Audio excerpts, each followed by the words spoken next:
இன்னைக்கு நான் நண்டு பாயா செய்ய போகிறோம். தஞ்சாவூர்லேருந்து இன்னைக்கு நம்ம பார்த்தீங்கன்னா வயல் நண்டு எடுத்து வந்துருக்கோம். நண்டு பாயா எப்படி செய்யலான்னு வாங்க பார்க்கலாம். டாட்டா பாய்.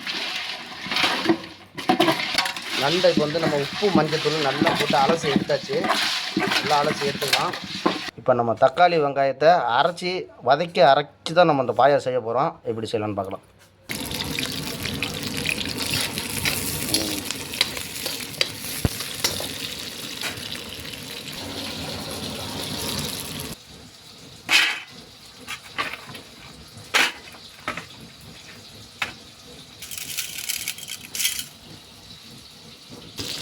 தக்காளி வெங்காயத்தை இப்போ நம்ம வதக்கியாச்சு. இது கூட இஞ்சி பூண்டு கொஞ்சம் சோம்பு இதையும் போட்டு நம்ம வதக்கி எடுத்துக்கலாம்.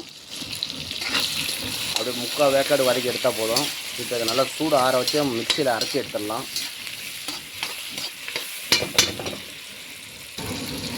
இது நல்லா வதங்கிடுச்சு.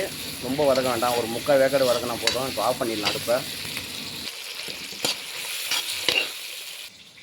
நண்டை ஊற வச்சு நம்ம நல்லா இஞ்சி மஞ்சத்தூள் உப்புலாம் போட்டு நல்லா நல்லா இப்போ கழுவி வச்சு நல்லா இந்தமாரி கழுவி எடுத்துடணும்.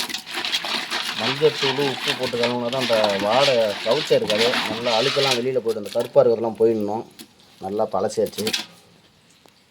நல்லா சுத்தமாக வாஷ் பண்ணி நண்டை வச்சாச்சு. இப்போ இதை செய்ய ஆரம்பிச்சிடலாம். மிக்ஸி ஜாரில் மாற்றியாச்சு. இப்போ நம்ம அரைச்சி எடுத்துடலாம் நைஸாக.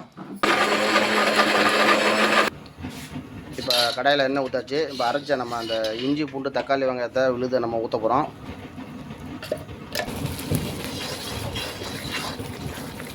கொஞ்சம் மிளகாத்தூள் மல்லித்தூள் சேர்த்துக்கலாம். இப்போ கொஞ்சமாக மஞ்சத்தூள் சேர்த்துக்கலாம்.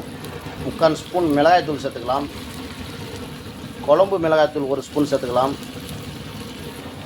மீன் குழம்பு தூள் கொஞ்சம் சேர்த்துக்கலாம். ஆச்சியில் ஒரு 25 கிராம். இப்போ மசாலாவில் இப்போ நண்டை சேர்த்துக்கலாம். நண்டு பாயா இதுதான் செய்யும் முறை. மீன் குழம்பு தூள் கொஞ்சம் சேர்த்துக்கலாம். மீனுக்கு போடுற மசாலா தான் நண்டுக்கும். தேவையான அளவு கல் உப்பு சேர்த்துக்கலாம். கொஞ்சம் கெட்டியாக இருக்குது, கொஞ்சம் தண்ணி சேர்த்துக்கலாம்.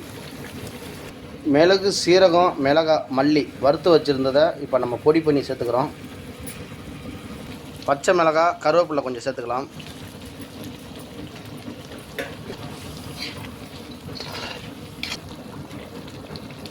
இப்போ ஒரு 5 நிமிஷம் அதை மூடி வச்சு ஆஃப் பண்ணிடலாம்.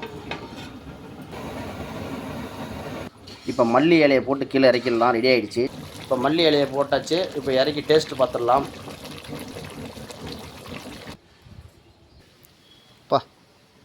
ஒரு செடிக்குள்ளேயே ஒரு நண்டு துவையலா நண்டு பாயா செம்மையாக இருக்குது பார்க்குறதுக்கு.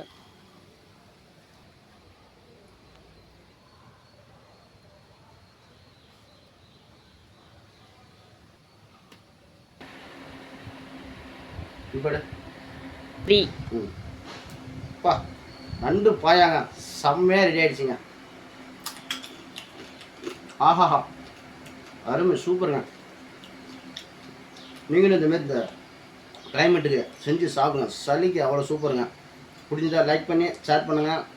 மக்களுக்கும் ஷேர் பண்ணி விடுங்க அப்படிங்கிற வீடியோவை.